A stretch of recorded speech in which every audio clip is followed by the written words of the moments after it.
Kristus bangkit. Ia sungguh bangkit.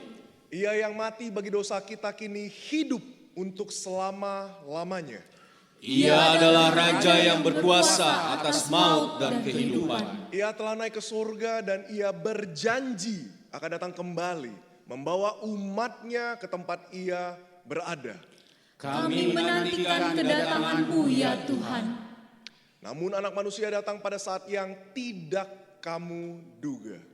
Kami rindu dapat setia saat Engkau datang. Mari datang kepadanya dengan hati yang terbuka. Kami datang untuk menyembah Sang Raja yang hidup dan yang akan datang kembali. Bersama-sama, Maranatha, sampai Engkau datang kembali ya Tuhan. Serukan namanya. Serukan namanya. Tuhan Raja. Yesus Tuhan Raja.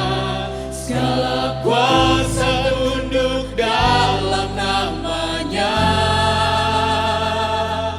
Dia luar biasa.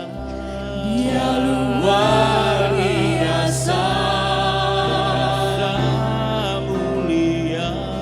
Berkasa mulia. Yesus Nama di atas segala nama. Ia Allah yang telah mengalahkan maut. Ia Allah yang berkuasa dulu, sekarang, selamanya. segala kuasa tunduk di dalam namanya. Dialah Raja di atas segala raja. Mari agungkan Dia, Raja kita. Tuhanku maha besar, Tuhanku maha kuasa, Raja segala raja. Dia takkan tergoyahkan, Dia takkan terkalahkan, Dia hidup dan berkuasa.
Allah bangkit, bukanlah Allah yang jauh.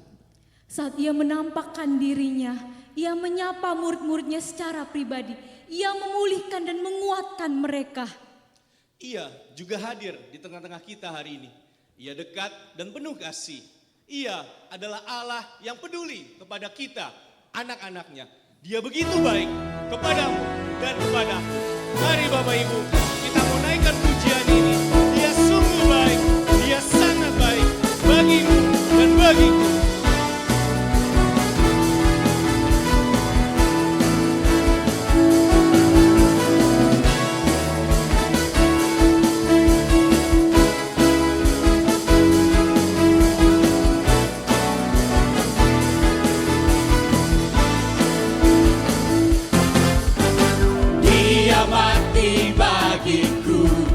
Dia bangkit bagiku, dia Tuhan Allah penyelamatku. Kuasa maut dikalahkan, hidupku dipulihkan, dia Tuhan Allah kemenangan. Dia sungguh baik, dia sungguh baik, dia sangat baik. Yesus, dia baik bagiku. Amin. Dia sungguh baik, dia sungguh baik, dia sangat baik. Yesus, dia baik bagiku.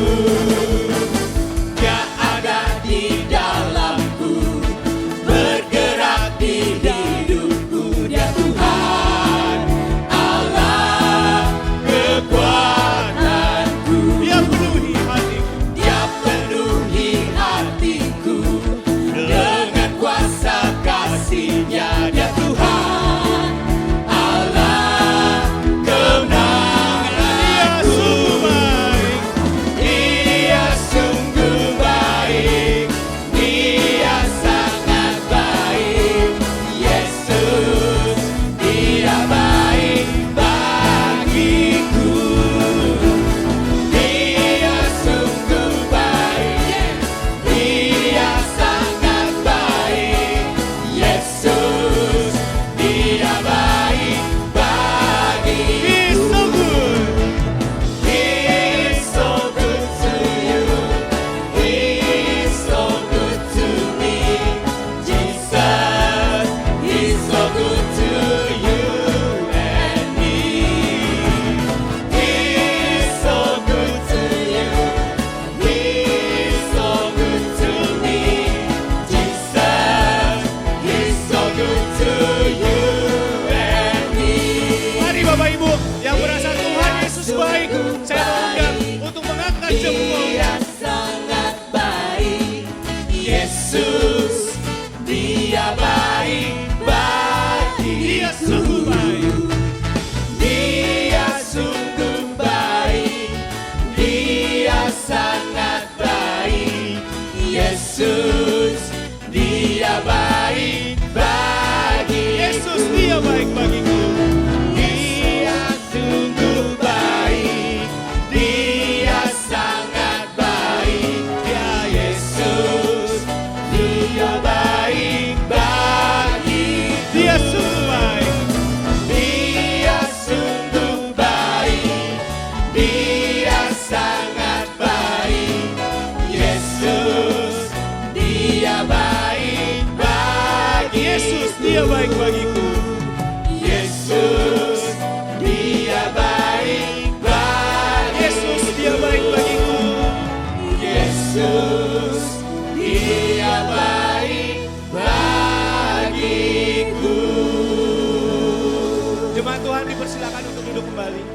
Sungguh saya percaya setiap kita telah mengalami kebaikan Tuhan. Karena keilahian Allah tidak pernah berubah. Akan tetapi, mungkin terkadang kita hidup seakan-akan Dia bukan Allah Raja kita. Karena pesona dunia ini seringkali mendistraksi kita.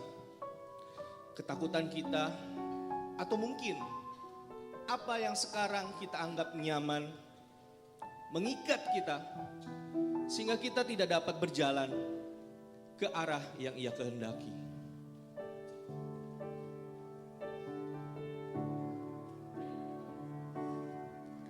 Tuhan, ku datang tertunduk malu. Engkau lihat kedalaman hatiku.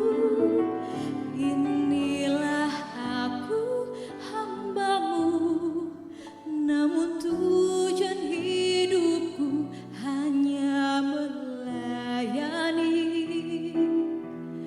diri sendiri. Sesungguhnya ku hamba dunia, terpikat oleh kesenangan fana akan harta dan kuasa, kebanggaan hati beri belas kasih-Mu. Oh Tuhan, berikanku tekad di hatiku agar ku tersadar menderita denganmu. Berikanku arahkan mata hatiku agar ku setia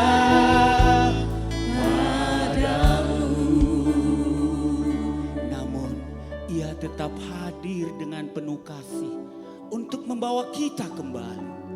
Ia mau memulihkan kita. Ia mau kita hidup di dalam Dia. Mari Bapak Ibu kita rendahkan hati kita. Kita mengakui dosa-dosa kita di hadapan-Nya.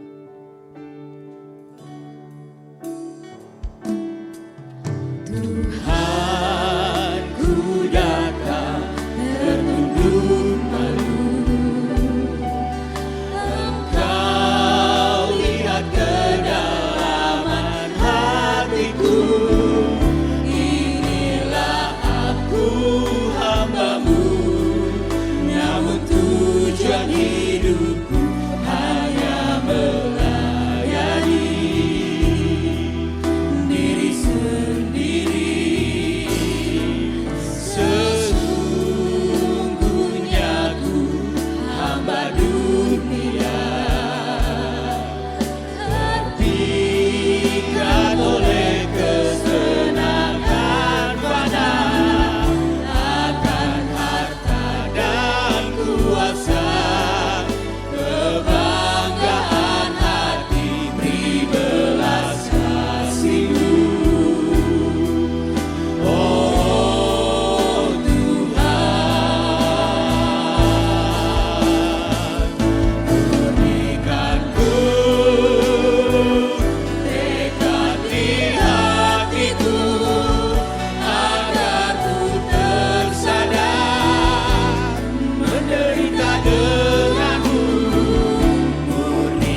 Saudara, sebagaimana lagu yang kita pujikan barusan, mari kita mengambil waktu untuk memohon Tuhan berbelas kasihan kepada kita yang adalah hamba Tuhan, tetapi hidup tidak jarang seperti hamba dunia.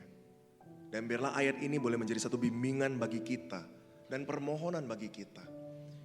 Kasihanilah aku, ya Allah, menurut kasih setiamu. Hapuskanlah pelanggaranku menurut rahmat-Mu yang besar. Bersihkanlah aku seluruhnya dari kesalahanku dan tahirkanlah aku dari dosaku. Saudara, saya memberi waktu 1-2 menit ke depan.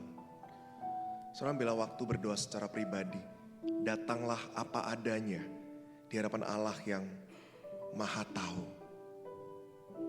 tapi juga Maha Kasih.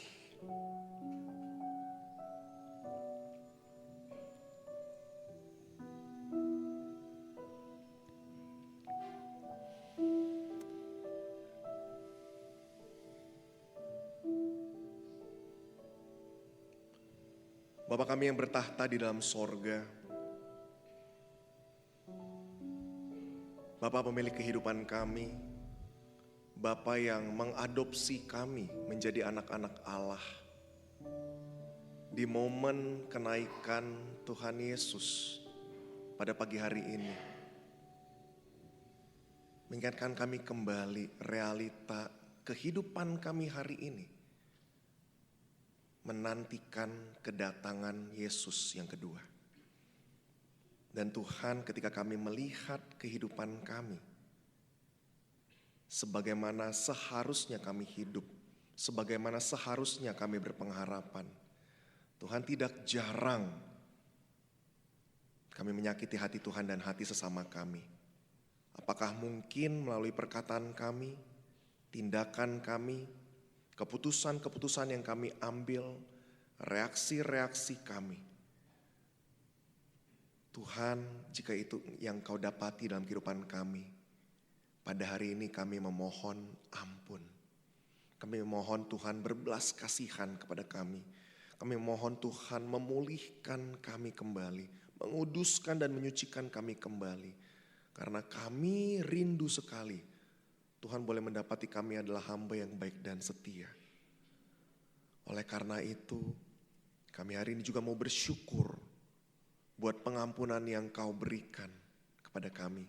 Biarlah Roh Kudus yang ada dalam hati kami boleh menolong dan menguatkan kami untuk berjalan setia mengikut Tuhan sampai akhir kehidupan kami. Bapa, kami mohon ampun buat kesalahan kami. Kami juga mengucap syukur buat pengampunan yang Kau berikan. Ini kami dan ini doa kami. Terima kasih Tuhan. Hanya di dalam nama Yesus kami berdoa. Amin. Tuhan Yesus tidak menjauh dari murid yang gagal. Dia datang, Dia memulihkan dan memanggil kita untuk kembali. Anugerahnya terus Dia nyatakan dan membebaskan kita dari ikatan dosa. Oleh karena itu mari kita bersyukur kepada Tuhan. Kita pujikan My Chains Are Gone. My chains are gone, I've been set free. My God, my Savior has ransomed me. And like a flood, His mercy reigns, unending love, amazing grace. My chains are gone, I've been set free. My God, my Savior has ransomed me.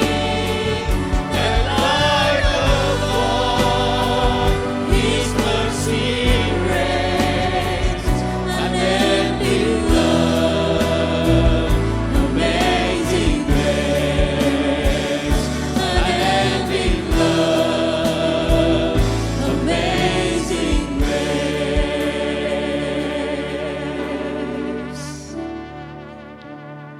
Sebab di dalam Dia dan oleh darahnya kita beroleh penebusan, yaitu pengampunan dosa menurut kekayaan kasih karunia-Nya. Mari bersama dengan umat percaya di segala tempat dan segala abad, kita mengikrarkan pengakuan iman kita, pengakuan iman rasuli. Aku percaya kepada Allah, Bapa yang Maha Kuasa, Khalik langit dan bumi, dan kepada Yesus Kristus, Anaknya yang tunggal Tuhan kita, yang dikandung dari Roh Kudus, lahir dari anak darah Maria, yang menderita sengsara di bawah pemerintahan Pontius Pilatus, disalibkan, mati dan dikuburkan, turun ke dalam kerajaan maut. Pada hari yang ketiga, bangkit pula dari antara orang mati, naik ke sorga, duduk di sebelah kanan Allah, Bapa yang Maha Kuasa. Dan dari sana ia akan datang untuk menghakimi orang yang hidup dan yang mati. Aku percaya kepada Roh Kudus, gereja yang kudus dan am, persekutuan orang kudus, pengampunan dosa, kebangkitan tubuh, dan hidup yang kekal. Amin. Jemaat dipersilakan duduk kembali.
Ia telah bangkit.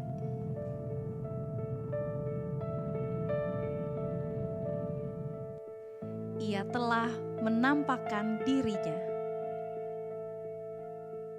Ia telah memulihkan. Lalu ia naik ke surga dan ia berjanji akan datang kembali. Already, but not yet. Dan sekarang kita hidup di antara dua waktu. Di tengah penantian ini, dunia tetap berjalan. Ada yang terluka, ada yang mencari, ada yang belum mengenal Dia. Dan kita ada di tengah-tengahnya. Kita menunggu Dia datang kembali. Tetapi bagaimana dengan mereka yang belum mengenalnya? Apa arti penantian ini bagi dunia yang belum melihat terangnya? Jadi, bagaimana kita hidup di masa ini? Apa arti menunggu Sang Raja yang akan datang kembali? Dan apa yang sebenarnya Ia percayakan kepada kita?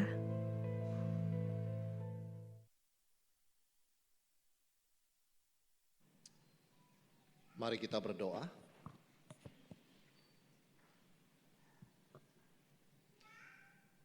Tuhan, kami bersyukur untuk hari istimewa di mana kami boleh memperingati kenaikan Yesus Kristus ke sorga.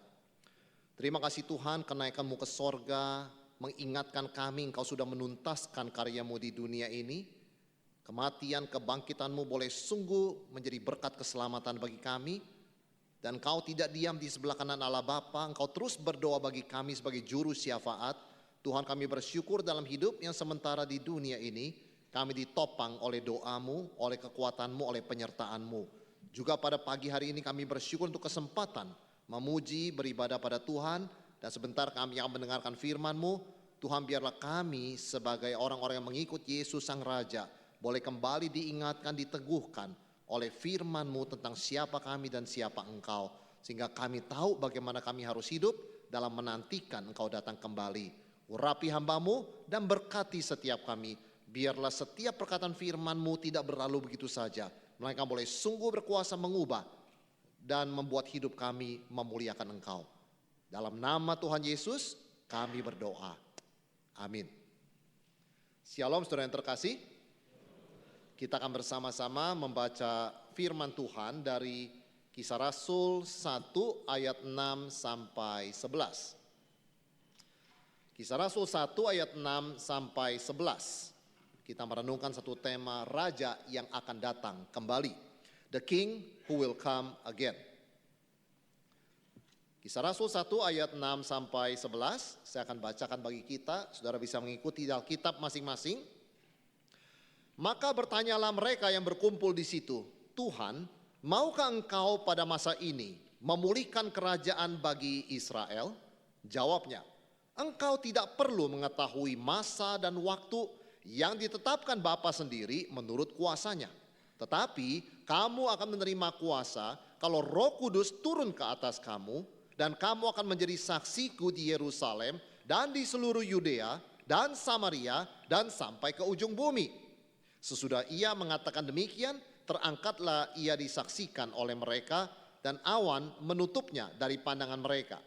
Ketika mereka sedang menatap ke langit, waktu ia naik itu, tiba-tiba berdirilah dua orang yang berpakaian putih dekat mereka dan berkata kepada mereka, hai orang-orang Galilea, mengapakah kamu berdiri melihat ke langit? Yesus ini yang terangkat ke sorga meninggalkan kamu akan datang kembali dengan cara yang sama seperti kamu melihat Dia naik ke sorga.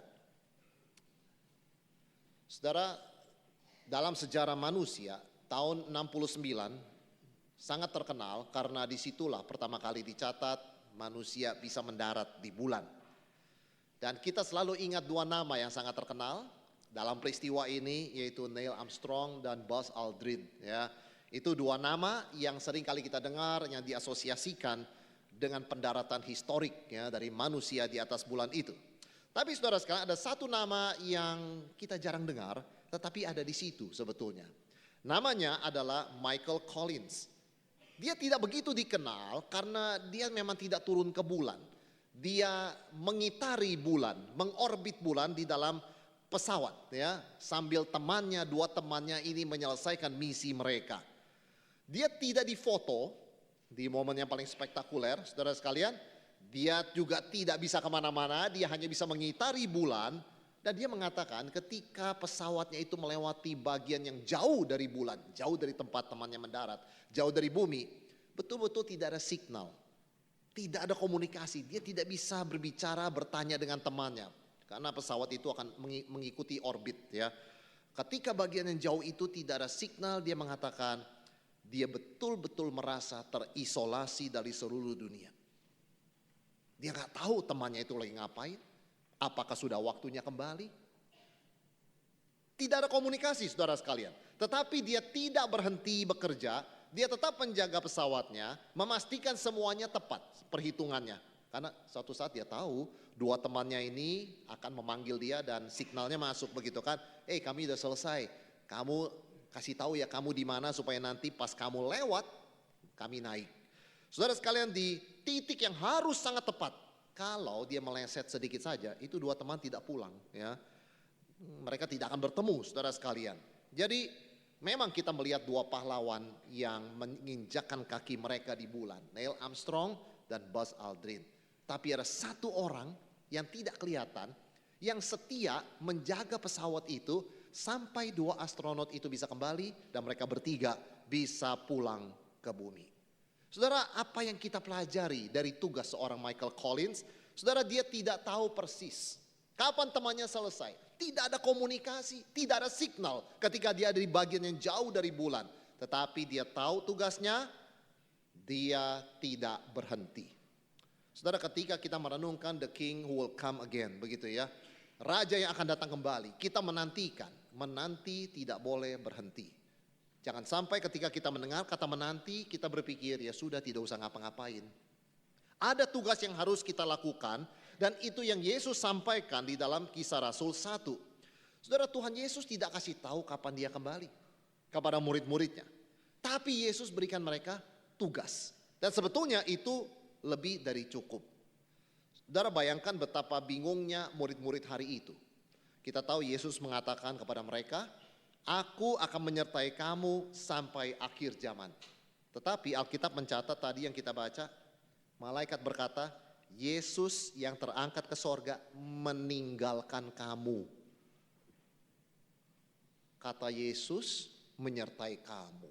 Kata malaikat meninggalkan kamu. Apakah firman Tuhan kontradiksi? Inilah kebingungan murid-murid. Yesus ngomong, aku beserta kamu senantiasa. Enggak pernah tinggalkan kamu sampai akhir zaman. Malaikat mengatakan, Yesus yang meninggalkan kamu. Yang mana? Saudara sekalian, ketika kita berpikir ada kontradiksi, kita berpikir kita menjadi bingung, apa ya? Kok apa artinya?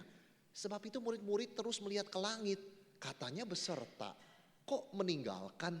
Sama seperti orang tua mengatakan pada anaknya, "Nak, kami tidak pernah meninggalkan kamu. Sekarang pergilah kamu ke luar negeri." Loh, saudara sekalian, seringkali itu membuat orang menjadi bingung. Jadi apa artinya Tuhan beserta dengan kita?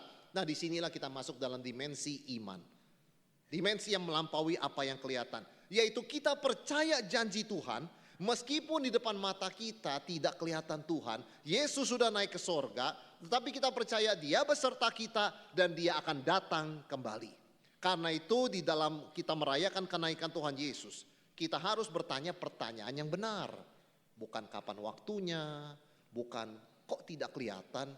Pertanyaan kita adalah apa yang harus kita lakukan. Apa yang akan kita lakukan sambil menantikan Raja yang akan datang kembali. Karena sekali lagi saudara sekalian, Tuhan tidak meninggalkan kita di ruang hampa, vakum, tanpa misi, tanpa tujuan. Pasti ada sesuatu alasan mengapa dia menaruh kita di dalam dunia ini. Yang pertama, kita belajar dari kata-kata Yesus, dia mau kita di dalam masa penantian ini memegang identitas, bukan fokus jadwal. Ya, saudara sekalian, murid-murid bertanya kepada Yesus satu pertanyaan. Guru, Tuhan, maukah engkau pada masa ini memulihkan kerajaan bagi Israel? Saudara, manusia sangat suka pertanyaan kapan ya. Nanti pegawai akan naik gaji, ya kapan? Nah, nanti kalau sudah besar begitu ya, papa mama akan belikan mobil, kapan? Saudara, kenapa manusia itu senang dengan timing? Ya, kita ini manusia yang hidup di dalam batas ruang dan waktu. Kenapa kita sangat curious, sangat ingin tahu soal jadwal? Karena sejujurnya jadwal atau timing secara psikologis memberikan kita rasa kontrol. Kalau saya bisa tahu kapan, saya bisa plan, saya bisa persiapan. Kalau saya tidak tahu kapan timingnya, wah ini susah, begitu kan? Bisa anytime, begitu kan?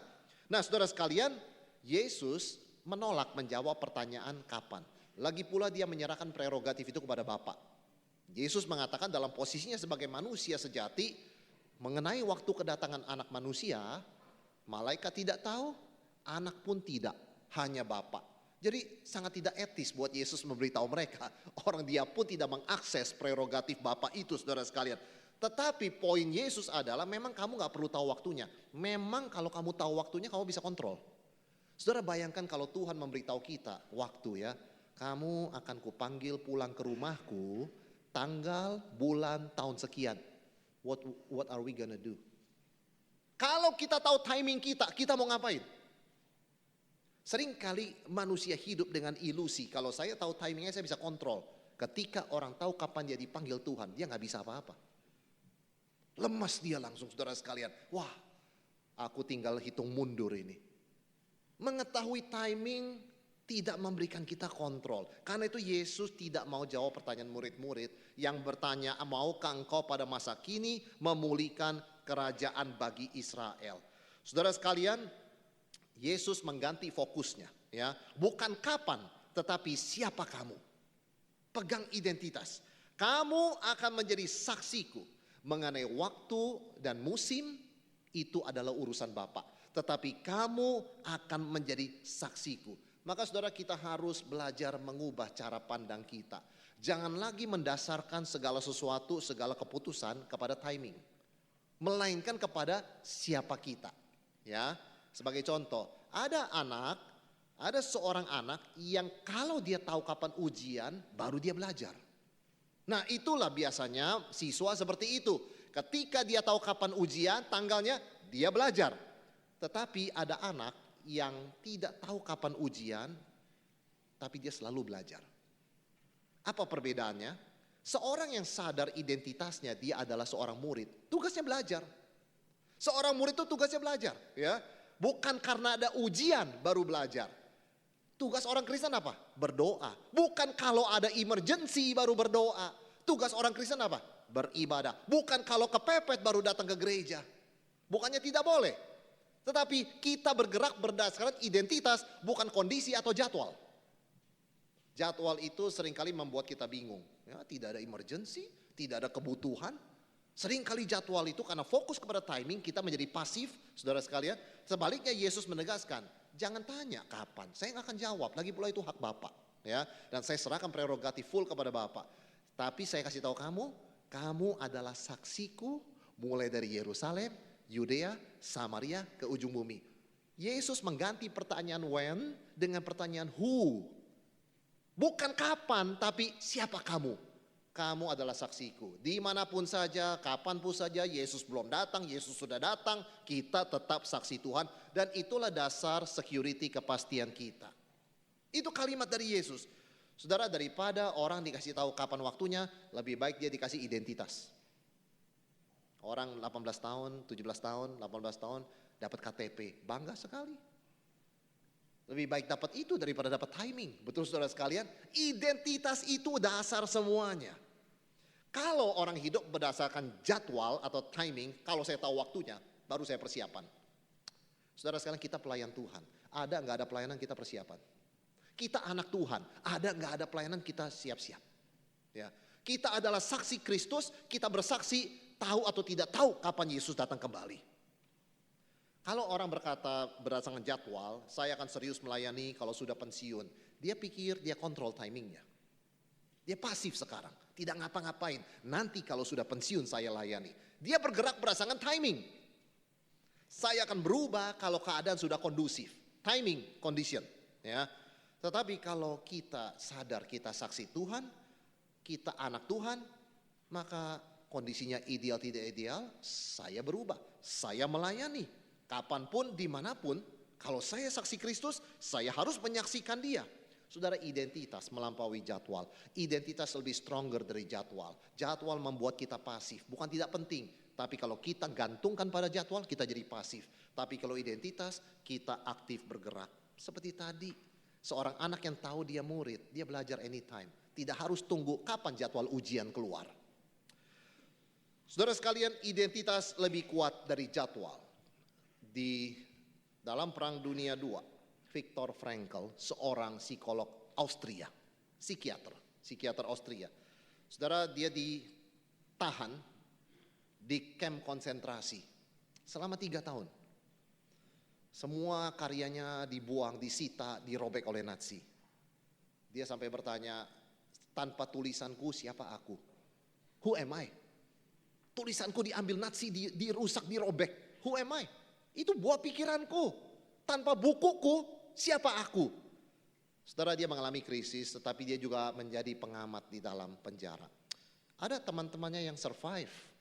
Ada teman-temannya yang depresi dan mati di penjara. Dan dia mengamati, siapa yang survive? Siapa yang tidak survive? Dia mengamati orang-orang yang hidupnya menggantungkan kepada tanggal, nggak survive.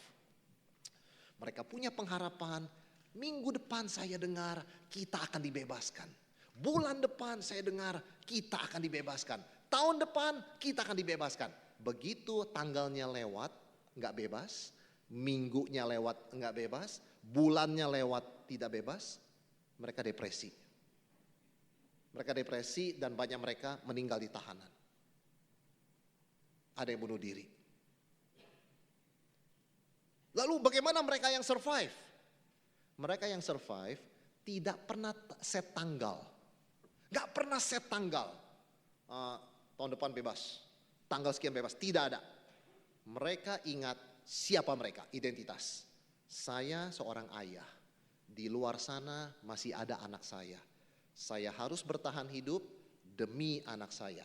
Mereka ingat identitas, mereka ingat tugas mereka. Mereka bertahan sambil menantikan pelepasan dari penjara. Mereka yang hidup hitung tanggal dan berdasarkan timing, pada umumnya kata Viktor, tidak survive. Mereka depresi. Saudara, apakah kita sedang menunggu satu tanggal sekarang? Biarlah hidup kita tidak dikuasai oleh jadwal. Karena Viktor Frankl dari pengalaman ini dia menemukan satu hal yang saya yakin beresonansi dengan kita sebagai orang Kristen. Kepastian waktu tidak menyelamatkan. Kepastian arti itu yang membuat manusia bertahan. Dan untuk punya arti, orang harus tahu identitasnya dan tugasnya. Yesus memberikan kita hal ini. Kamu adalah saksiku dan kamu jadi saksiku mulai dari Yerusalem, Yudea, Samaria sampai ke ujung bumi. Jadi kita sering kali berdoa dan jujur sebagai manusia kita tanya, kapan? Kapan doa saya dijawab Tuhan? Kalau saja doa saya dijawab segera.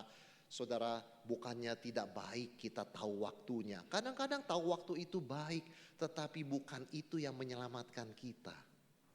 Bahwa kita adalah anak Tuhan dan Bapa mendengar kita dan mengabulkan segala sesuatu sesuai yang terbaik sesuai dengan kehendaknya.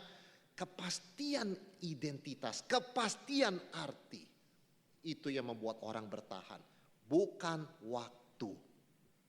Bukannya tidak manusiawi bertanya how long. Tentu saja semua orang bertanya how long, berapa lama lagi. Tetapi kita perlu mendasarkan hidup kita pada identitas, bukan timing. Nah, saudara sekalian, perhatikan ayat yang ke-9. Setelah Yesus tidak berikan timing, tapi Yesus katakan kamu adalah saksiku, jadi saksiku sampai ke ujung bumi. Kemudian Yesus naik ke surga. Dan awan menutupnya dari pandangan mereka. Saudara, Alkitab penuh dengan pesan-pesan tersembunyi. Ketika Alkitab mengatakan awan menutupnya dari pandangan mereka, awan itu adalah tanda kehadiran Allah. Yesus tidak kelihatan, tetapi sekali lagi di dalam perjanjian lama ada tiang awan, tiang api. Israel tidak bisa melihat Tuhan, tapi Israel merasakan penyertaan Tuhan 40 tahun di padang gurun melalui tiang awan dan tiang api. Jadi meskipun mata kita tidak melihat Tuhan, kita bisa merasakan penyertaan Tuhan melalui berbagai mode kehadirannya dalam hidup kita. Melalui simbol ciptaan, melalui apapun saja.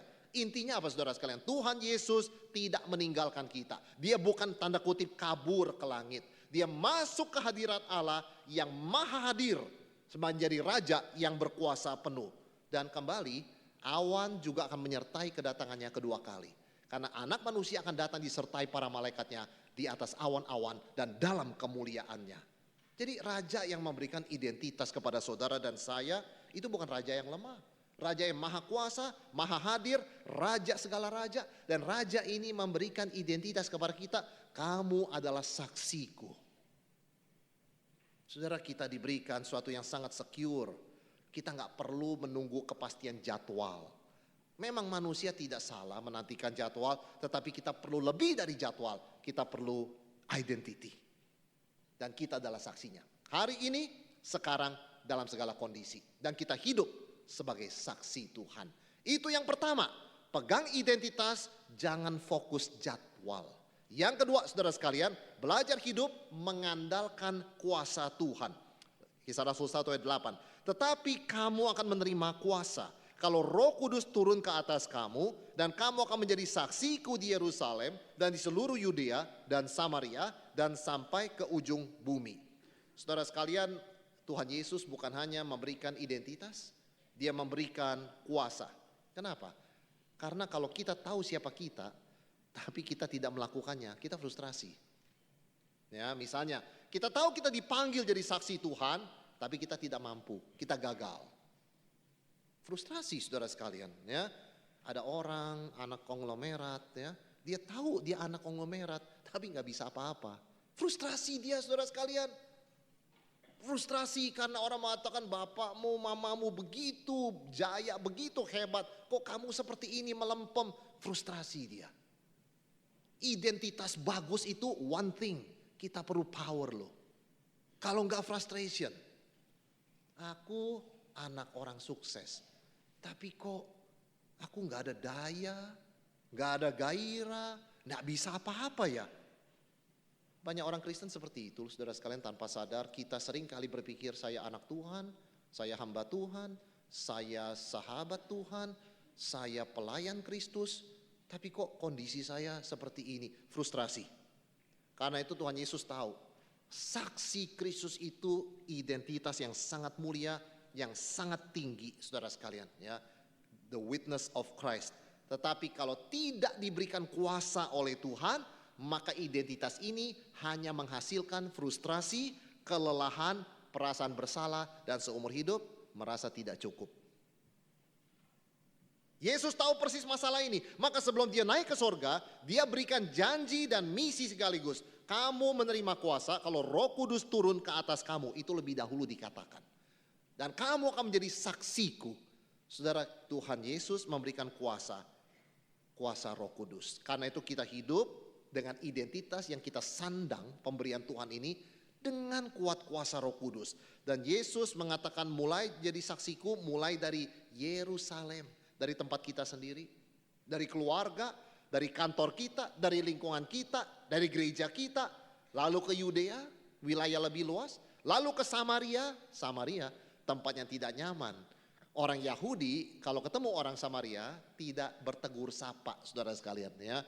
Jadi mereka mengatakan pasti kepada Yesus, Tuhan boleh suruh kami kemana saja, tapi jangan suruh kami ke Samaria. Kami pun tidak menyapa mereka bagaimana bisa penginjilan. Say hello aja tidak.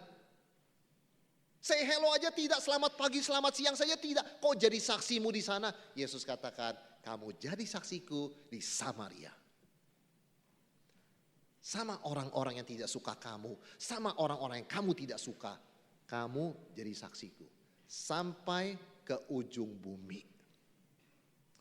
Artinya apa? Tidak ada batas, saudara sekalian. Mengapa sampai ke ujung bumi? Logis. Yesus adalah raja. Pertanyaannya, wilayah kerajaannya mana? Herodes, raja orang Yahudi. Wilayah kerajaannya satu kota, Yerusalem. Dan sekitarnya, Bethlehem. Ya, raja kecil. Begitu dia keluar, sudah bukan raja. Yesus raja, wilayahnya di mana? Seluruh bumi. Jadi jelas, kamu jadi saksi Tuhan sampai ke ujung bumi. Itu logis. Karena Yesus bukan raja lokal. Dia raja universal, raja semesta alam. Saudara sekalian, kerajaannya melingkupi sorga dan bumi. Dan Yesus mengatakan, segala kuasa telah diberikan ke tanganku di sorga dan di bumi. Jadi Tuhan Yesus memang menjelaskan kepada kita, dia raja atas semesta alam. Karena itu di mana saja kita diutus, di mana saja kita ditaruh, kita jadi saksi Tuhan. Tidak ada satu tempat di dunia ini yang di mana Yesus bukan raja, saudara sekalian. Tidak ada satu tempat yang bisa membatasi kuasa Yesus. Maka bukti bahwa kita ini saksi Tuhan. Dan Yesus raja kita berani menembus. Dari Yerusalem menembus ke Yudea. Dari Yudea ke Samaria. Samaria sampai ujung bumi. Menembus itu apa, saudara sekalian? Menembus batas. Menembus batas kelas sosial, ya, menembus batas latar belakang, menembus batas suku bangsa, menembus batas status. Yesus mengutus kita jadi saksi Tuhan menembus batas. Meskipun secara manusia orang suka di comfort zone-nya, begitu kan? Tetapi Yesus sang raja mengatakan kerajaan Tuhan itu terus tersebar. Dan ketika kita doa untuk persembahan, kita selalu berdoa begini, Tuhan pakailah uang ini untuk memperluas kerajaan-Mu. Artinya kita mengakui kerajaan Tuhan gak ada batasnya dan selalu menembus batas. Maka di dalam hidup kita, dalam pelayanan kita, kita harus berani menembus batas. Kalau Yesus adalah raja, wilayahnya seluruh bumi, tidak boleh ada batas. Dan kemana Tuhan mengutus kita, kita tembus batas itu. Karena Roh Kudus menggerakkan kita. Saudara, ada seorang perempuan Filipina yang bekerja sebagai pembantu rumah tangga di Singapura. Namanya Maria Teresa. Saudara, dia datang dari keluarga miskin yang terbiasa melihat anak-anak mengemis dekat gereja. Sejak kecil, ya. Dia bertumbuh, lihat itu, dia berdoa, dia ada beban. Suatu hari saya harus bantu anak-anak ini. Itu visinya dari kecil. Dia lihat anak-anak itu mengemis depan gereja. Tapi apa posisinya? Hanya pembantu. Pembantu bisa apa, saudara sekalian? Hanya buruh migran dari Filipina kerja ke Singapura. Dia bekerja di rumah seorang kaya, seorang pengusaha. Dia kerja keras. Dan pengusaha kaya di Singapura itu bernama Thomas Wee. Dia kerja di rumahnya. Hari demi hari. Ya, tanpa dia sadari, saudara sekalian, dia ya kadang-kadang sharing sama tuannya, begitu ya, sharing sama majikannya. Saudara, visinya itu begitu murni, begitu kuat karena memang dia mengalami dari kecil. Tuhan kasih beban itu begitu penuh kasih sampai majikannya Thomas ini biasanya sebagai pengusaha dia hanya lihat angka dan profit, begitu kan. Buat apalah ya urus-urus beginian tuh nggak ada profitnya, begitu kan. Tapi dia begitu tergerak, saudara sekalian, sampai akhirnya Thomas majikannya ini mengambil keputusan yang mustahil sebenarnya bagi banyak orang di posisinya. Dia menjual hotel-hotelnya. Dia ada banyak income pasif dari hotel, dia jual, ya. Dan banyak aset, beberapa aset lagi dia jual. Dia tinggalkan level hidup mewah di Singapura untuk membangun panti asuhan di kampungnya Maria di Filipina. Supaya visi yang Tuhan kasih ke Maria dari kecil itu. Supaya anak-anak ini jangan terus mengemis dekat gereja, jadi kenyataan. Saudara bayangkan, seorang pembantu rumah tangga dan majikannya. Dua orang dari dua dunia yang sangat berbeda. Satu pembantu rumah tangga, satu pengusaha Singapura, salah satu negara yang kaya di dunia ini. Bisa sehati membangun tempat keselamatan buat anak-anak jalanan dan yatim piatu. Maka saudara sekalian, ini luar biasa. Kenapa? Bagi saya bukan sekedar another yatim piatu, suatu panti asuhan yang lain, cuma tambahan panti asuhan, bukan. Ini bukti Yesus adalah raja, di mana pelayanan itu menembus batas. Yesus bukan raja lokal, Yesus raja universal. Artinya semua batas yang manusia dirikan ditembus oleh Yesus. Ini kan batas sosial ekonomi. Pembantu dengan pengusaha bisa bersama-sama melayani Tuhan. Itu buktinya Yesus raja atas segala raja. Di mana wilayahnya tidak ada batasan. Jadi ketika kita orang Kristen setia jadi saksi Tuhan, dengan kuasa Roh Kudus menembus batas, saudara, kita sedang mendeklarasikan Yesus adalah King of Kings. Dan dia akan datang kembali. Sebab itu kita rela melayani di tempat-tempat yang mungkin kita rasa belum nyaman, kita belum familiar, saudara sekalian. Inilah kuasa yang hidup dari Injil. Mungkin Tuhan sedang menanamkan suatu visi, beban di hati kita, atau bahkan impian melampaui kemampuan kita. Tetapi saudara sekalian, disitulah kuasa Roh Kudus. Kuasa Roh Kudus itu yang menjembatani, ya, antara panggilan dan kemampuan kita. Ketika Tuhan kasih beban di hati kita, kasih kerinduan di hati kita, saat yang sama kita sadar kita tidak mampu. Saudara, ingat kata-kata Yesus. Kamu terima kuasa kalau Roh Kudus turun ke atas kamu. Dan kita sudah diberikan Roh Kudus. Karena itu Roh Kudus adalah yang menjembatani gap itu antara calling dan ability. Yang penting, saudara sekalian, Roh Kudus datang mengubah hati seseorang menjadi rela. Willing heart. By the way, itu nama panti asuhannya, ya. Willing heart, ya. Bukan soal mampu atau tidak mampu, apakah kamu punya hati yang rela. Saudara, itu yang kedua, sambil kita menantikan kedatangan Raja kita belajar mengandalkan kuasa Tuhan. Karena meskipun kita punya identitas, tetapi kalau kita tidak punya kuasa dari Tuhan, kita akan semakin frustrasi. Tapi kita bersyukur Tuhan memberikan kuasa kepada kita. Dan yang ketiga, bagaimana kita menantikan kedatangan Tuhan? Mari kita bergerak, jangan hanya menatap atau mengamati. Dalam ayat 11, hai orang-orang Galilea, mengapakah kamu berdiri melihat ke langit? Yesus ini yang terangkat ke sorga meninggalkan kamu akan datang kembali dengan cara yang sama seperti kamu melihat dia naik ke sorga. Saudara, ketika Yesus naik ke sorga, murid-murid tetap di sana. Jelas mereka bingung. Selama ini gerakan kita tergantung kehadiran fisik yang namanya Yesus Kristus. Sekarang kehadiran fisiknya sudah tidak ada. Mau ngapain kita? Jelas saja mereka menatap ke langit, saudara sekalian. Mereka fokus kepada kehadiran fisik Yesus. Selama ini kemanapun mereka pergi, karena Yesus pergi ke sana. Yesus ke tengah danau, mereka ikut. Yesus ke gunung, mereka cari. Yesus ke Getsemani, ya beberapa ikut, saudara sekalian. Sekarang Yesus tidak kelihatan. So, kita masih bagaimana? Saudara, dua malaikat muncul, lalu berkata, mengapa kamu berdiri melihat ke langit? Yesus yang terangkat ke sorga meninggalkan kamu akan datang kembali dengan cara yang sama. Jadi apa yang Tuhan mau murid-muridnya dan kita semua pelajari, saudara sekalian, kita tidak tergantung kepada apa yang mata kita lihat, kehadiran fisik Tuhan. Betul-betul kita itu hidup bukan karena kepastian apa yang mata kita lihat, tetapi kita hidup karena janji Tuhan. Karena itu kita yakin sebagai orang Kristen kita punya kepastian hasil meskipun kita tidak punya kepastian jadwal.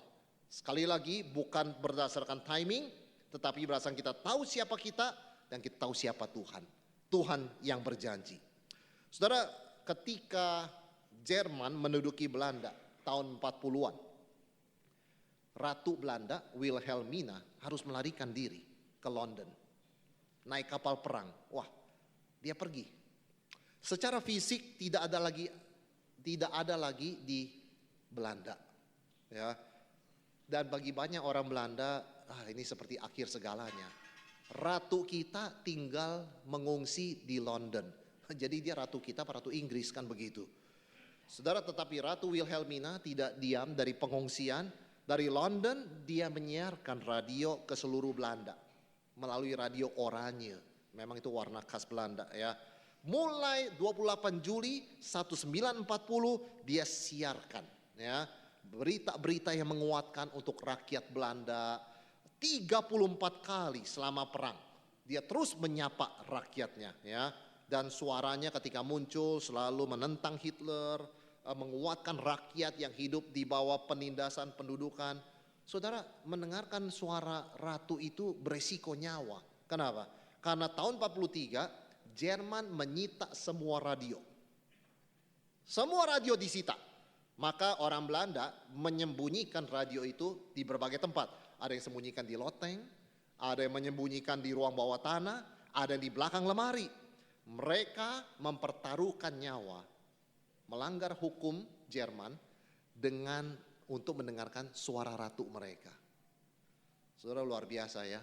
Mau dengar suara ratunya, mempertaruhkan nyawa. Kita dengar firman Tuhan, gak usah taruhkan nyawa saudara sekalian ya. Kita mendengar firman Tuhan dengan bebas. Tapi rakyat Belanda pada waktu itu bertaruh nyawa untuk mendengarkan suara ratu mereka. Tetapi setelah mereka mendengarkan suara ratu mereka, mereka bertindak. Ratunya masih di London, ratunya masih di Inggris, tapi mereka bertindak. Mereka membentuk jaringan perlawanan, mereka menerbitkan koran bawah tanah berdasarkan omongan ratu itu, kita ada harapan ya. Mereka menyembunyikan tetangga Yahudi ya, bahkan di satu kota kecil, saudara sekalian, seluruh jemaat gereja berdiri menyanyikan lagu kebangsaan waktu hari ulang tahunnya ratu. Ratunya nggak ada di Belanda, ratunya di Inggris, saudara sekalian. Dan kota itu karena nyanyikan lagu kebangsaan didenda 60.000 gulden oleh Hitler. Tapi mereka tidak menyesal. Uang yang banyak untuk rakyat pada waktu itu. Saudara, mengapa mereka begitu berani? Apa rahasianya? Karena mereka tahu ratu mereka akan kembali. Sementara mereka tidak lihat secara fisik, mereka dengar suaranya. Mereka tidak tahu kapan. Hitler tidak bilang, nanti tanggal sekian aku kalah. Sekutu juga tidak bilang, nanti tanggal sekian kami akan kalahkan. Tidak ada kepastian waktu, tapi perkataan Ratu Wilhelmina, I'll be back. Cukup. I'm coming back. Saudara, kita menantikan Tuhan Yesus datang kembali. Yesus raja yang melampaui semua ratu dan raja di dunia ini. Dan betul saudara sekalian, ketika Ratu Wilhelmina kembali ke Belanda tahun 45, rakyat Belanda menyambut dengan tangisan, sukacita, nyanyian, pengharapan mereka terbukti benar. Saudara, kalau orang Belanda itu diam-diam saja, ya sudah, nanti tunggu dia kembali ya, baru kita mengadakan perlawanan, kita melindungi orang Yahudi, kita lakukan apa, kita terbitkan koran bawah tanah, nanti aja tunggu dia kembali. Saudara, mungkin sejarah berkata lain. Tetapi di dalam menantikan sang ratu, mereka tidak diam. Kira-kira inilah gambaran buat kita. Saudara, kita tidak diam menunggu Yesus datang kembali.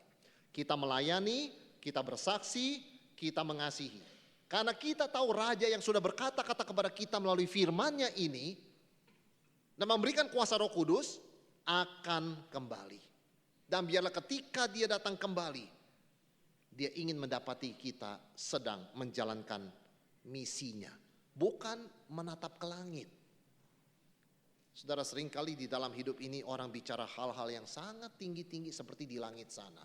Ini, itu, dan sebagainya. Tetapi ada sesuatu yang Tuhan kasih depan mata kita. Dan itulah misi Tuhan. Yesus sudah naik ke sorga.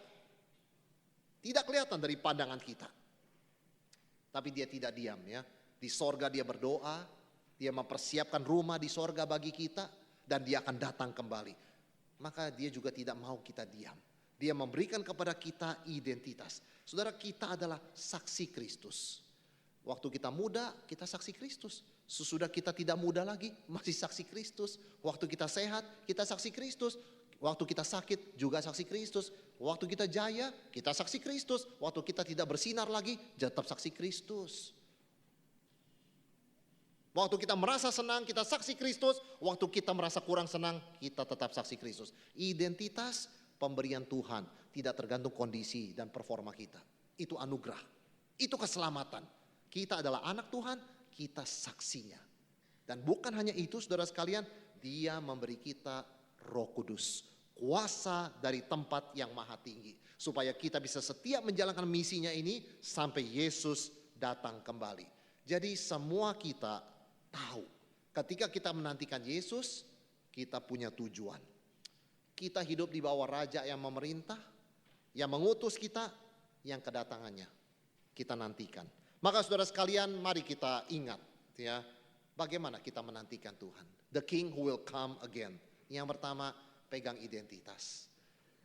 Memang baik kalau kita tahu timing. Tahun depan naik gaji, 2 tahun lagi naik posisi, 3 tahun lagi dapat warisan. It's nice.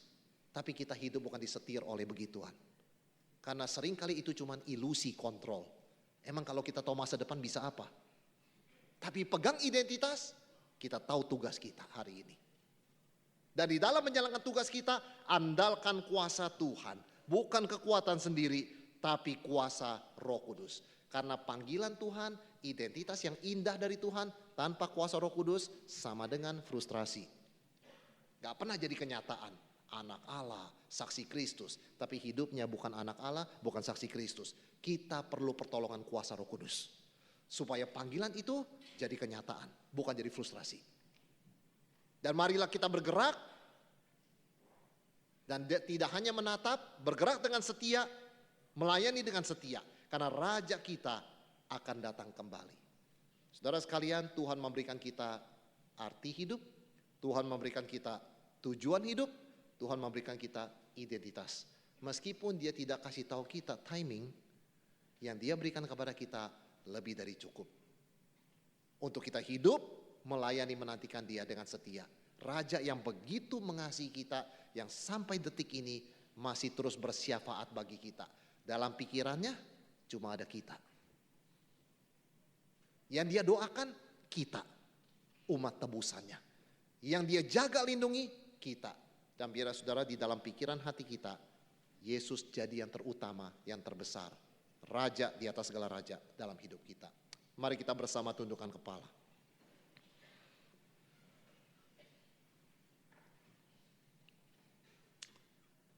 Mari kita berdoa.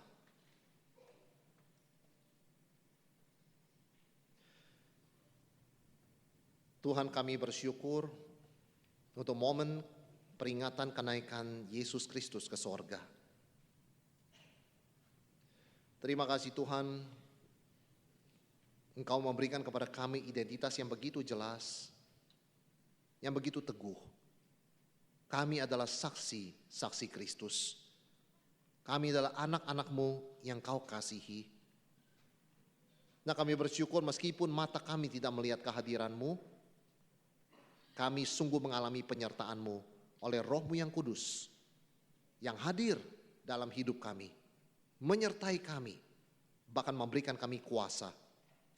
Tolong kami Tuhan, boleh bergerak, bukan sekedar menunggu dan tidak melakukan apa-apa, tapi sungguh-sungguh setia melayani, setia mengasihi, setia berdoa, setia menjalankan visi dan misi yang Tuhan berikan kepada kami. Biarlah Tuhan, Engkau adalah Raja di atas segala raja, mampukan kami untuk melayani, mengasihi, menembus batas. Mampukan kami Tuhan masuk ke area yang selama ini kami mungkin tidak berani masuk, yang kami tidak rasa nyaman untuk masuk. Biarlah kami ingat Engkau sudah masuk lebih dahulu dan Engkau berkuasa di area tersebut. Mampukan kami melayani-Mu dengan setia kemanapun Engkau mengutus kami. Terima kasih ya Tuhan, berkati waktu perenungan kami, waktu refleksi kami secara pribadi sebentar lagi. Dalam nama Tuhan Yesus kami berdoa. Amin.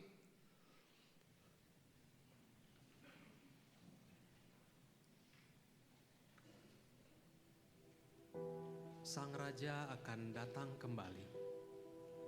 Pasti, tetapi kita tidak tahu kapan.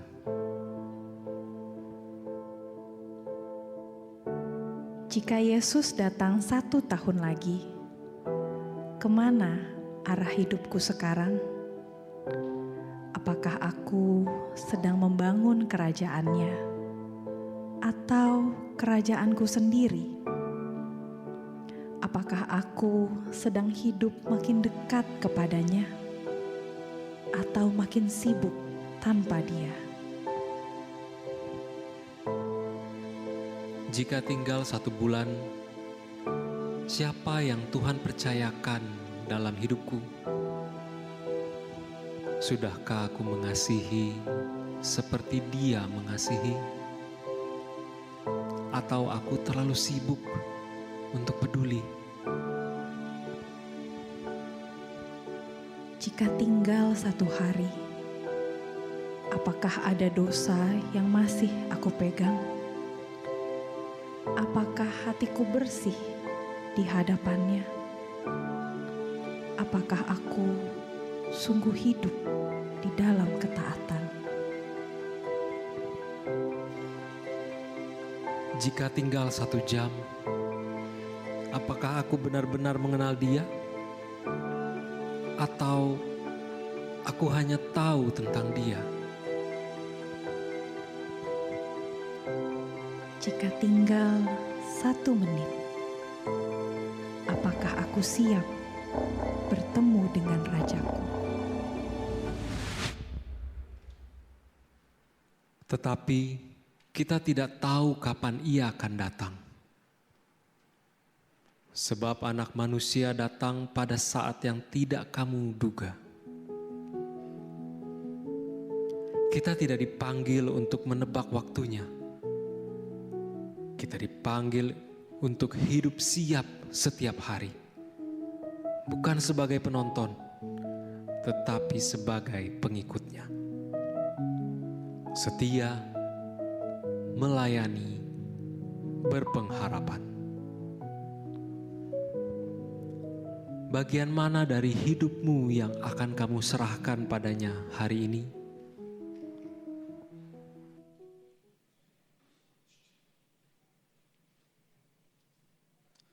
Saudara, kita akan menggunakan waktu ini di akhir dari pemberitaan firman dan sesuai dengan video yang kita barusan tonton untuk menyatakan komitmen kita kepada Tuhan. Saudara, panitia telah membagikan kartu komitmen dalam ukuran yang sangat kecil, seukuran KTP kita, bukan supaya kita tulis hari ini dan selesai hari ini, tetapi boleh kita bawa di dompet kita untuk kita ingat apa komitmen yang akan kita buat di hadapan Tuhan, yang sudah kita buat di hadapan Tuhan pada hari ini. Dan di depan saudara bisa baca ada kalimat, ada beberapa jenis kartu dengan kalimat yang berbeda-beda. Seperti kalimat, Dia telah naik dan Dia akan datang kembali, aku dipanggil untuk hidup baginya. Demikian pula, apa yang kau mau aku lakukan Tuhan? Ayat, pertanyaan, doa, dan di belakang sini ada beberapa baris untuk kita menulis komitmen kita sebagai respons kepada Tuhan, kepada firman Tuhan, kepada panggilan Tuhan. Tuliskan satu hal yang Tuhan taruh di hati kita pada saat ini secara jujur. Apakah itu komitmen? Mungkin bukan komitmen yang pertama kita tuliskan, tetapi kita tetap rindu, tuliskan itu. Atau mungkin ada pertanyaan yang jujur dari hati kita, yang kita ingin Tuhan boleh berikan jawaban pada kita. Atau mungkin tuliskan nama orang yang Tuhan taruh di hati pikiran kita, untuk kita doakan, untuk kita beritakan Injil, untuk kita kasihi, atau mungkin untuk kita ampuni. Saudara, mari kita gunakan waktu 2 menit untuk boleh menulis.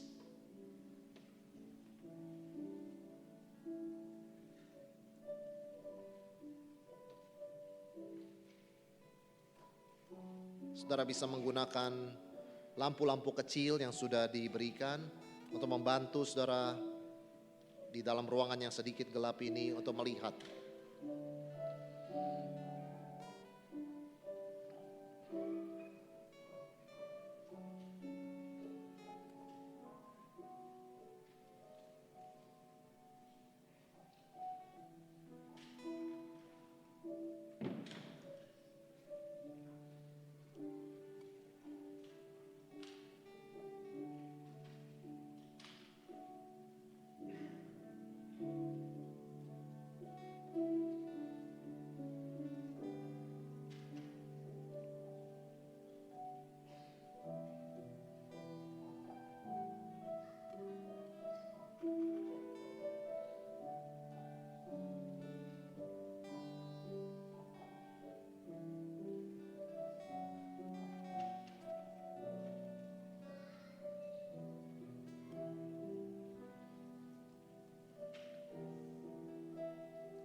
Saudara, mari kita bersama-sama mengambil sikap berlutut di tempat kita masing-masing. Bagi saudara yang ada di lantai 7, yang kondisinya tidak memungkinkan untuk berlutut, silakan tetap duduk di tempat.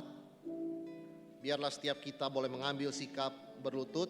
Mari kita membawa seluruh diri kita di hadapan Tuhan dengan kartu komitmen yang kita sendiri barusan tulis. Bicara kepada Tuhan secara pribadi kata-kata yang sudah kita tuliskan dalam kartu komitmen kita. Menandakan kesungguhan kita agar Tuhan menguatkan kita boleh sungguh-sungguh merealisasikan, melakukan komitmen kita di hadapan Tuhan. Mari kita mengambil waktu kurang lebih 5 menit dengan diiringi oleh instrumen. Kita boleh berdoa secara pribadi kepada Tuhan.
Masih ada waktu 1 menit lagi.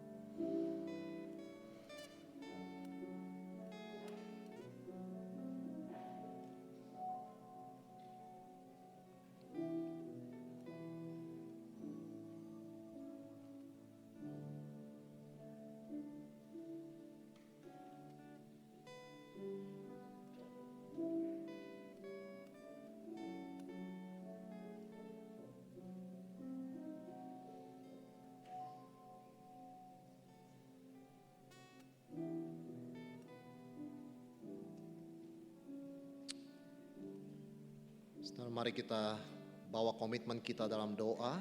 Mari kita berdoa.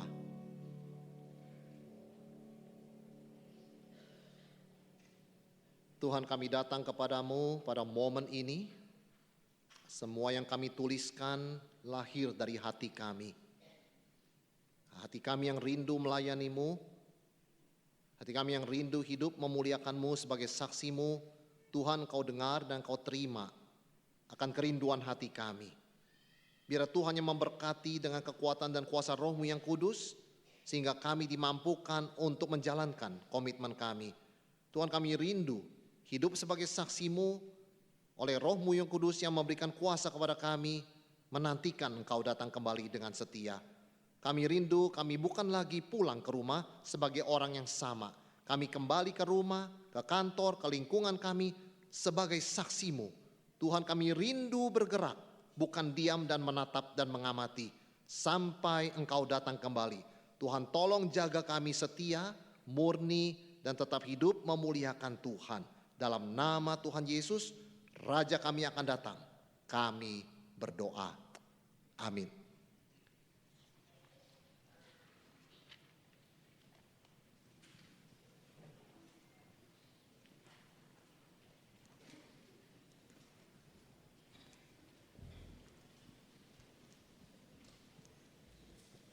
Bapak Ibu, sebentar lagi kita akan memberikan persembahan yang terbaik bagi Tuhan. Persembahan dapat diberikan melalui QR yang ada di depan bangku Bapak Ibu, ataupun dimasukkan ke dalam kantong persembahan yang akan diedarkan oleh usher untuk lantai 7, dan di lantai 5 bisa dimasukkan ke dalam kotak persembahan. Kurang lebih 2000 tahun yang lalu Tuhan Yesus memang telah naik ke surga. Tetapi misinya di dunia belumlah selesai. Maka jemaat yang terkasih, rindukah kita menyerahkan hidup kita baginya, mengasihi yang dikasihinya, bahkan menjadi bagian dalam pekerjaan hidupnya. Mari kita beri yang terbaik dari apa yang kita miliki. Bahkan seluruh keberadaan kita serahkan bagi Yesus.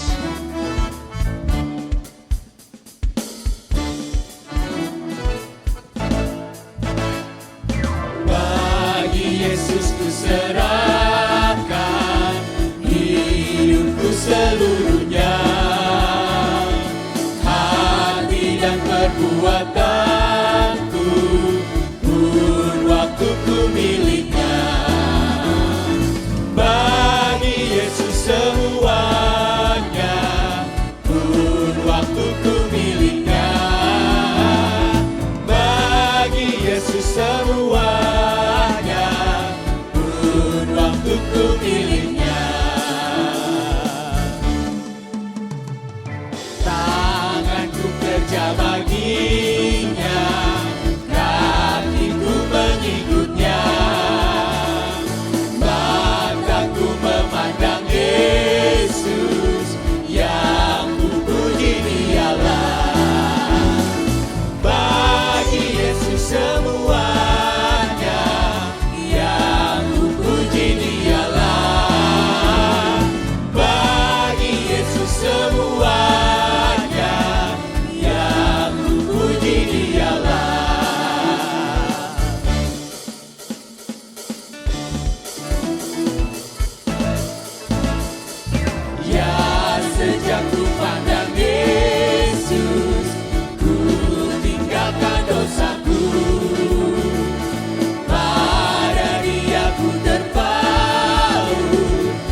bersama.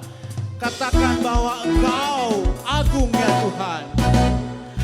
Oh, betapa mengagumkan Maharaja semesta, mau memanggilku sahabat, aku dilindunginya. Bagi Yesus semuanya, aku dilindunginya. Bagi Yesus semuanya, aku dilindunginya. Bagi Yesus semuanya, aku dilindunginya. Bagi Yesus semuanya, aku dilindunginya.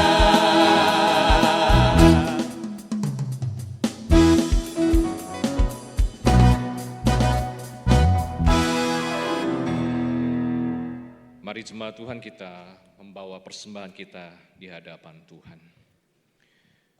Kami sangat bersyukur kepadamu ya Tuhan, Bapa kami yang telah memelihara, mengasihi kami dari kesudahannya, dari selama-lamanya sampai selama-lamanya. Dan kami pada hari ini bersyukur karena Tuhan kembali yang memimpin kami, memberkati kami juga ya Tuhan, sehingga iman kami kembali diteguhkan. Dan kami terus ya Tuhan dikobarkan untuk mengikut Engkau menjadi saksimu dimanapun Engkau tempatkan kami.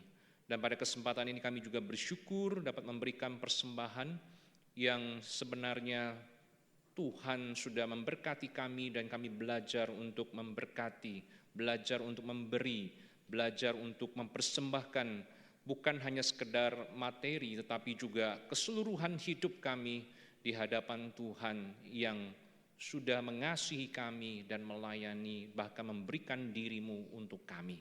Dan pada kesempatan ini kami juga mau bersama-sama berdoa ya Tuhan, untuk setiap keluarga-keluarga yang Tuhan sudah tempatkan di dalam jemaat-Mu, baik di GKI BSD, Pamulang maupun Alam Sutra. Kami rindu ya Tuhan, setiap relasi antara suami istri, orang tua anak, saudara dengan saudara, mertua dan menantu, ataupun juga antara anggota keluarga dalam keluarga besar, Engkau yang ikat dalam kasih-Mu ya Tuhan. Dan kami berdoa, biarlah Tuhan, tidak ada satupun yang terlewat dari anugerah-Mu. Jikalau ada orang tua atau keluarga kami, anak kami yang belum percaya kepadamu, kami rindu ya Tuhan, Engkau yang berbelas kasihan, Engkau yang memberikan juga anugerah-Mu, melembutkan hati mereka, dan mereka dapat menerima akan kasih karunia-Mu, karena Roh Kudus bekerja dan juga memberikan anugerah dan kesadaran, serta satu ingat-ingatan bahwa kami adalah orang-orang yang tidak dapat hidup tanpa anugerah dari Tuhan. Dan kami juga serahkan ya Tuhan untuk negara kami, bahkan dunia ini di dalam kondisi-kondisi yang tidak stabil, kondisi-kondisi yang terus bergejolak dari waktu ke waktu. Tuhan, kami takut, kami gentar, tetapi sekali lagi kami berserah kepadamu, karena Engkaulah yang pegang hidup kami, pegang dunia ini, dan kami percaya kuasa-Mu sempurna adanya. Terpujilah Engkau ya Tuhan, inilah kami berseru kepadamu, bersyukur, berdoa, dan berserah hanya demi nama Tuhan Yesus Kristus, Tuhan dan Juru Selamat kami yang hidup. Amin. Silakan duduk.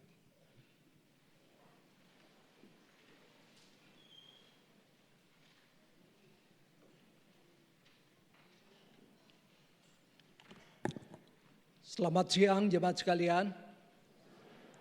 Ya puji nama Tuhan, hari ini di tempat ini kita boleh beribadah bersama memperingati kenaikan Tuhan kita Yesus Kristus. Hari ini saya percaya di berbagai belahan dunia ini umat percaya mengadakan kebaktian. Hari ini adalah ibadah gabungan. Gabungan dari GKI BSD, Pamulang dan juga Alam Sutra. Hari ini di tempat kita saya melihat ruangan kita di lantai 5 dan lantai 7 penuh, dan juga di geraha di sebelah juga terisi jemaat hari ini. Bapak Ibu dan saudara sekalian, hari ini di doa kebaktian ini kita juga bersyukur bersama hambanya Pendeta Wilson Swanto yang sudah melayani kita hari ini. Terima kasih ya Pak di doa kebaktian hari ini.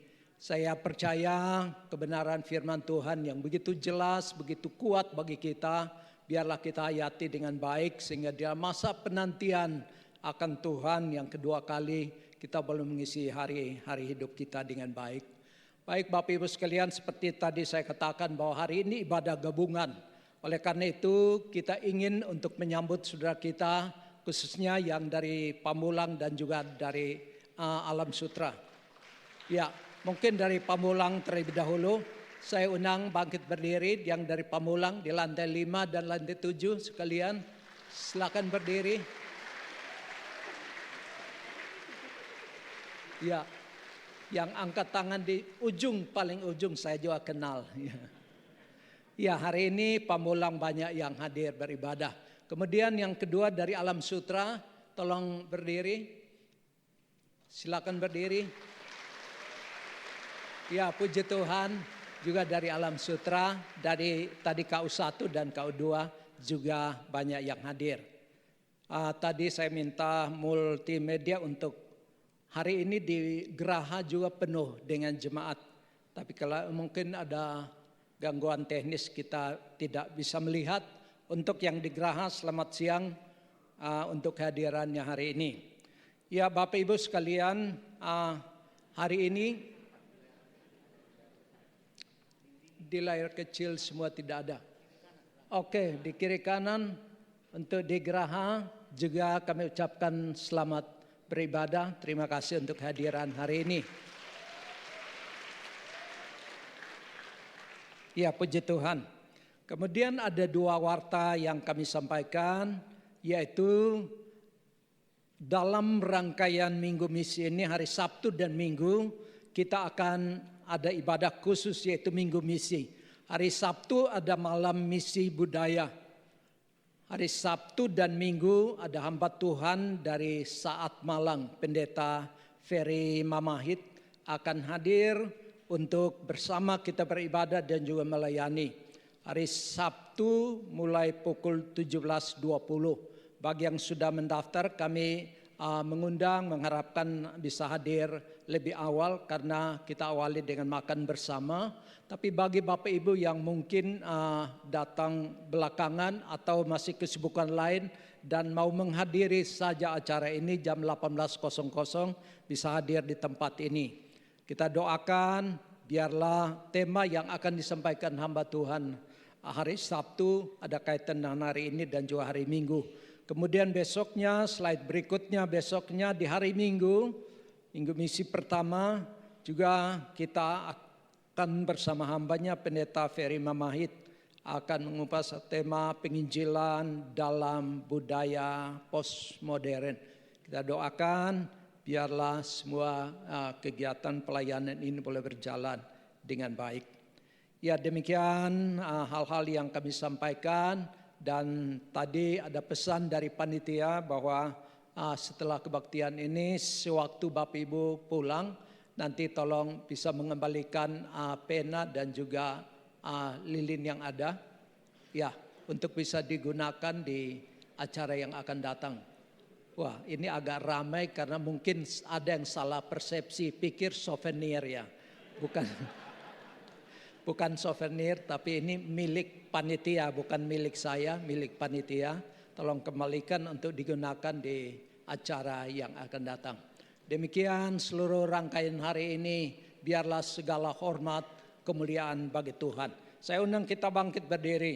Mari kita mengembalikan segala puji hormat bagi Tuhan dan kita akan menerima berkat Tuhan. Doksologi. Segala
Jemaat yang kasih Tuhan, pulanglah, kembalilah ke tempat kemana Tuhan utus kita.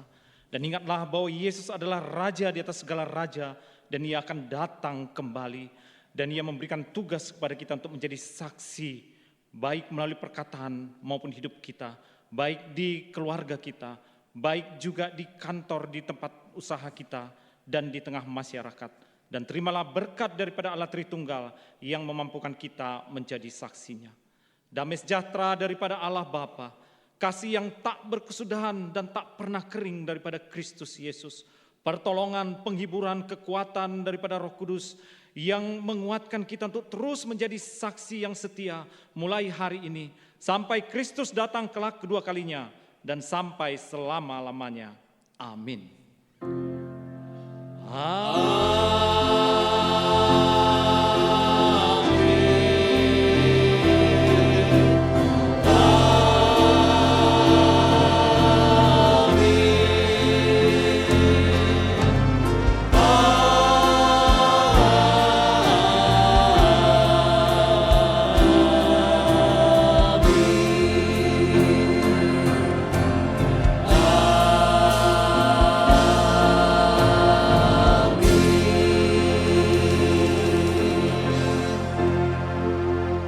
Ibadah selesai, silakan duduk. Saat teduh, Tuhan Yesus memberkati.